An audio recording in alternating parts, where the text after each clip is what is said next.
जय हिंद दोस्तों, Ram sir math specialist YouTube पर आपका स्वागत है, अभिनंदन है। और हम उम्मीद करते हैं कि आप लोग जहाँ भी रहें स्वस्थ रहें। और बराबर देखिए, आज हम किसी पढ़ाई पर नहीं बल्कि जो आज का ट्रेंड चल रहा है ये यूपी पुलिस पेपर लीक। तो आज हम लोग इसी पर चर्चा करेंगे और देखेंगे कि यहाँ पर देखिए क्या समस्या आई है और किस तरीके से ये परीक्षा का लीक हुआ है। टोटल हम लोग सारी बातों को करेंगे। आइए, तो सबसे पहला एक चीज़ आपको क्या करना है दोस्तों, यहाँ पर आपको hashtag UP police paper leak पर जाकर वहाँ पर ट्वीट करना है। आपको लगातार ट्वीट करते रहिए ताकि सरकार तक हम लोग की बात क्या है पहुँच सके वहाँ पर। और दूसरी चीज़ यहाँ पर याद रहिएगा, जो भी आपके पेपर लीक हुए हैं तो खबरें ये आ रही हैं कि यहाँ पर 17 और 18 के जो हैं 17 और 18 के शाम के पेपर 17 और 18 के शाम के पाली में यानी दूसरी पाली में जो एग्ज़ाम हुए हैं वो उनको निरस्त कर दिया गया है। क्योंकि यहाँ पर पूरा का पूरा हूबहू जो पेपर आपका था उसका दूसरा देखिए जो आंसर की था वो पहले से ही क्या हुआ था, आ चुका था। ये तो ये आपका पूरा ये जो है ये पाया गया है। और इसमें इस एविडेंस के आधार पर जो एविडेंस आपका पाया गया और इसी एविडेंस के आधार पर इसको क्या कर दिया गया, दोनों पालियों की परीक्षा को निरस्त कर दिया गया। बाकी बचे 2 पाली, तो 2 पालियों में देखिए जो सुबह 17 में जो सुबह के पाली में हुए थे और 18 में जो सुबह के पाली में हुए थे एग्ज़ाम, वो आपके एग्ज़ाम को भी वहाँ पर देखा जा रहा है। और योगी जी यहाँ पर लगातार गतिविधियाँ वहाँ पर देख रहे हैं किस तरीके से कहाँ पर है। एसटीएफ की जो टीम है गठित की गई है उसका पूरा जांच कर रही है। अगर वहाँ पर भी देखिए अगर कोई भी एविडेंस मिलता है तो वहाँ पर आपके ये जितने भी एग्ज़ाम हैं पूरे एग्ज़ाम को फिर से कराया जाएगा। तो ये आप याद रहिए और हमारे साथ लगातार लगे रहिए आप लोग। और हमारे चैनल को आप शेयर करिए, सब्सक्राइब करवाइए। और जल्द से जल्द दोस्तों जितने भी हैं हम आपके साथ लगातार लगे रहेंगे, लगातार यहाँ पर लगे रहेंगे ताकि आपके साथ क्या हो, न्याय हो सके। हमारे जितने भी मित्र हैं यहाँ पर, दोस्त हैं, जितने भी हमारे स्टूडेंट्स हैं, सभी कितनी मेहनत से पढ़ाई करते हैं, दिन रात एक करने के बाद फिर उसके बाद पेपर लीक हो जाता है। पेपर लीक होने के बाद उनका मनोबल थोड़ा टूट जाता है। तो ये चीज़ देखिए ना नहीं पाए। लगातार सरकार भी इस पर काम कर रही है। अभी जो ये कानून लाया जा रहा है कि देखिए पेपर जो लीक कानून है आपका किसी भी तरीके से जल्द इसको लागू किया जाए, क्योंकि ये बहुत बड़ा ही एक सरकार का अच्छा कदम है ताकि जितने भी देखिए एग्ज़ाम है पेपर लीक आए दिन होते रहते हैं। तो वहाँ पर समस्याएं ये आती है कि बच्चे जो पढ़ने वाले होते हैं वो एकदम उदास होकर कभी कभी गलत कदम उठा लेते हैं। तो सुसाइड वाला समस्या भी आ रही है। ऐसा पता चल रहा है कि यूपी पुलिस का जो पेपर लीक हुआ है कुछ लड़के सुसाइड करने का प्रयास किए हैं या कर लिए हैं। जो भी है इसका कोई अभी एविडेंस तो आया नहीं है, बट लेकिन आप लोग जानते रहिएगा ये गलत कदम नहीं उठाइए मेरे दोस्त। क्यों? क्योंकि आपके साथ देखिए आपकी ज़िंदगी नहीं आपके माँ बाप की ज़िंदगी जुड़ी है और आपके माँ बाप आपके सपने के को साकार होते हुए देखना चाहते हैं। तो आप लोग कभी भी अपने माँ बाप को निराश नहीं करिए और उनका नाम रोशन करिए ताकि देखिए उनकी जो ज़िंदगी है गरीबी में कटी है, लेकिन आप वहाँ पर कोशिश करिए कि आप उनको गरीबी में ना जीने दें। तो आप कब आप अच्छे से आप रह पाएंगे जब आप अच्छी शिक्षा लेंगे, अच्छे से मेहनत करेंगे और आप कोई गलत कदम नहीं उठाएंगे। तो आने वाले समय में देखिएगा यही आपकी पढ़ाई, यही आपकी जो शिक्षा है वो आपको लेकर जाएगी और अपने आपके सपनों को साकार करेगी।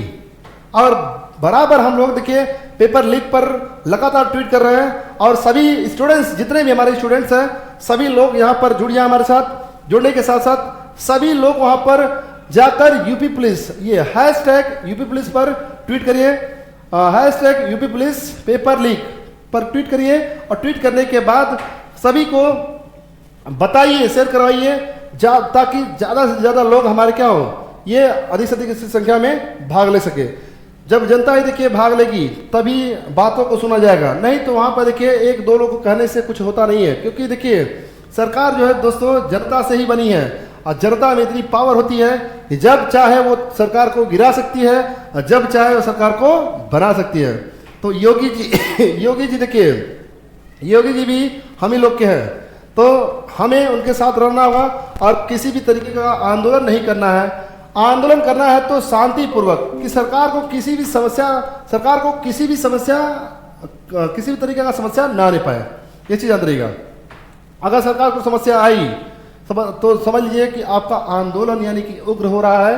और जब कोई आंदोलन उग्र होता है तो ये चीज जान लीजिए कि आपका वो आंदोलन हमेशा असफल होता है। हमने आपको हिस्ट्री में बताया था दोस्तों, हिस्ट्री में कि गांधी जी के राजनीतिक गुरु थे जिनका नाम था गोपाल कृष्ण गोखले। उन्होंने कहा था कि अगर आपका देखिए कोई भी आंदोलन अगर उग्र होता है, अगर विद्रोह होता है, तो वो आपका आंदोलन आपका कभी सफल नहीं होगा। इसलिए आप लोग से हम आग्रह करते हैं कि आप लोग भी आंदोलन करिए, अधिक से अधिक आप लोग ट्वीट करिए और उसके बाद आंदोलन करिए तो शांतिपूर्वक करना है। नहीं तो अगर आपका ये आंदोलन जो विद्रोह अगर उत्पन्न हुआ तो ये आपका सफल नहीं होगा और इसके बाद आपका जो मनोकामना है वो पूरा भी नहीं होगा। इसलिए हम आपसे आग्रह करते हैं कि किसी भी तरीके से ये आप लोग आराम से शांतिपूर्वक आंदोलन करिए और यहाँ पर लगातार #UP पुलिस पेपर लीक पर आप वहाँ पर ट्वीट करते जाइए और उसके बाद हम लोग लगातार आपके साथ खड़े भी हैं। हाँ, और हम आप लोग के सहयोग से आप लोग की बात को मीडिया के माध्यम से सरकार के पास लगातार अपनी बातों को पहुँचा रहे हैं ताकि वहाँ पर ये किसी भी प्रकार से आपकी जो समस्या आई है पेपर लीक की, उस पेपर लीक को अच्छे से STF की टीम को गठित किया जाए और देखा जाए कि क्या क्या गड़बड़ियाँ आई हैं, कहाँ पर से पेपर लीक हुए हैं। अगर पेपर लीक हुए हैं तो उसको किसी भी तरीके से वहाँ पर उस परीक्षा को निरस्त करना होगा। और अगर दोस्तों यहाँ पर याद रहिएगा, अगर पेपर आपका लीक हुआ, अगर लीक होने के बाद अगर परीक्षा निरस्त हुई तो ये मान के चलिए कि आपके पास एक सुनहरा मौका होगा और ये सुनहरा मौका आपके पास बहुत लंबा समय भी देकर जाएगा, क्योंकि आगामी देखिए आगे आपका लोकसभा चुनाव होने वाला है। तो इस लोकसभा चुनाव को मद्देनजर रखते हुए ये यूपी पुलिस का पेपर पॉसिबल नहीं है, क्योंकि जल्द से जल्द आचार संहिता अभी क्या होगी, लागू होने वाली है। जब कभी भी आपका जो आचार संहिता है लागू हो सकती है और उसके बाद अगर आचार संहिता लागू होती है उस बीच में आपका देखिए दोस्तों वहाँ पर एग्जाम तो पॉसिबल नहीं है, क्योंकि सरकार देखिए अपने चुनाव में परेशान रहेगी और यहाँ पर थोड़ा सा भी ध्यान दीजिए, ये आपका जो एग्ज़ाम है ये चुनाव के बाद ही जाएगा। तो जब भी देखिए चुनाव का एग्ज़ाम के चुनाव के बाद जाएगा तो समझ के चलिए कि आपके पास कम से कम 5 से 6 महीने आपके पास समय होगा तैयारी करने के लिए और कोई भी एग्ज़ाम को ब्रेक करने के लिए 5 से 6 महीने की तैयारी एकदम फुलफिल होती है, ये चीज़ याद रहेगा। और आप लोग लगातार लगे रहिए अपनी तैयारी में, तैयारी को छोड़िए नहीं और वहाँ पर जितने भी आगामी एग्जाम आने वाले हैं उस पर भी आपको फोकस करना है। सिर्फ आपके लाइफ में यूपी पुलिस एक ही वैकेंसी नहीं है, और भी आपके रेलवे के आने वाले हैं। तो दोस्तों अभी आगामी जो एग्ज़ाम में वैकेंसी आने वाली है रेलवे के, अभी देखिए ALP के आए हैं, ALP के बाद आपके टेक्नीशियन के आने वाले हैं, टेक्नीशियन के बाद देखिए आपका ग्रुप D का आने वाला है, ग्रुप D के बाद आपका NTPC का है और ये चीज़। तो आगामी बहुत सारे एग्ज़ाम हैं जिसको हमको फेस करना है। तो आप अपनी तैयारी को देखिए छोड़िए नहीं, लगातार लगे रहिए, क्योंकि देखिए अगर लगातार लगे रहेंगे यहाँ पर तभी आपको बेनिफिट मिलेगा। अन्यथा देखिए आप अगर कोई भी गलत गतिविधियाँ काम करते हैं तो ये चीज़ जान लीजिए ये आप अपने साथ और अपने परिवार के साथ गड़बड़ करेंगे ये चीज़।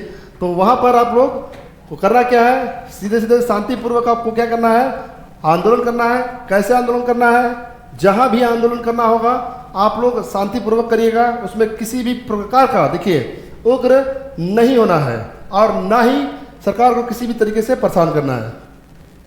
और इसके साथ साथ हम अपने दोस्तों से ये कहेंगे कि जो लोग मेहनत कर रहे हैं वो अपना लगातार लगे रहें। और ये खुशखबरी भी आप जानते रहिए कि ये आपका पेपर जो है 17 और 18 जो सेकंड पाली में एग्ज़ाम था वो पेपर को पूरा रद्द कर दिया गया है और वहाँ पर उसके एविडेंस पाए गए हैं। इसी एविडेंस के आधार पर उसको क्या है, ये पेपर को ये खारिज कर दिया गया। खारिज का मतलब ये कि उसको फिर से उसका री एग्ज़ाम कराया जाएगा। चलिए इसी के साथ देखिए अब करना क्या है। अगर मान लीजिए आपका एग्ज़ाम यहाँ पर किसी भी तरीके से अगर रद्द होता है तो ये मान के चलिए फिर से हम लोग लगेंगे और सारे सब्जेक्ट को बारी बारी से हर चैप्टर को क्लियर करते हुए जाएंगे और हम लोग को एक चीज़ और पता चल गया है कि पेपर का जो लेवल है वो कहाँ से पूछा जा रहा है। बहुत सारे हमारे साथ टीचर जुड़े थे, कह रहे थे कि सर पेपर तो पीसेस लेवल का आएगा, पेपर तो पीसेस लेवल का आएगा, लेकिन हम लोग को पता है, हम लोग लगातार ये तैयारियां दे रहे हैं। आप लोग जानते रहिए, कभी भी यूपी पुलिस में पीसेस लेवल के क्वेश्चंस नहीं आते हैं। जब भी आते हैं नॉर्मल क्वेश्चन आते हैं। आप उठाकर पेपर देखिए, जीएस का जो पेपर था बहुत ही नॉर्मली तरीके से था, और उसके बाद जितने भी एग्जाम होंगे वो भी आपके नॉर्मल पेपर ही होंगे, और उसमें कोई भी ये मत समझिएगा कि आपके पीसीएस लेवल के वहां पर क्वेश्चन पुटअप किए जाएंगे, तो ऐसा कभी भी आप नहीं सोचिए, ठीक है। और उसके साथ साथ देखिए, लगातार आप लोग का जो पोर्शन यानी कि सब्जेक्ट में जो भी चैप्टर आपका कमजोर है उसको जाकर पूरा करिए, और देखिए कि हमने यूपी पुलिस में कहाँ कहाँ पर गलतियां किया था, उस गलती को दोबारा न होने दीजिए, उसको सही करिए, ताकि जो री एग्जाम होने वाला है उसमें आपको बेनिफिट मिल जाए। यानी इसी के साथ देखिए दोस्तों, हम एक बार और आपसे निवेदन करना चाहेंगे कि आप लोग कोई भी गतिविधियां नहीं करेंगे और ना ही कोई गलत कदम उठाएंगे। हम आपके साथ लगातार लगे रहेंगे, जब तक आपको न्याय नहीं मिल जाता तब तक हम आपके साथ खड़े हैं, और आप लोग की बात हम जनता तक पहुंचाएंगे। और ये आप लोग कभी भी भूल मत करिएगा कि सर हम लोग के साथ नहीं है। लगातार अगर हम पढ़ा रहे हैं आप लोग को, पढ़ाने के साथ साथ देखिए आपके साथ हर जगह खड़े रहेंगे, ताकि किसी भी समस्या आपको किसी भी प्रकार का समस्या न झेलना पड़े। चलिए इसी के साथ दोस्तों, धन्यवाद आपका।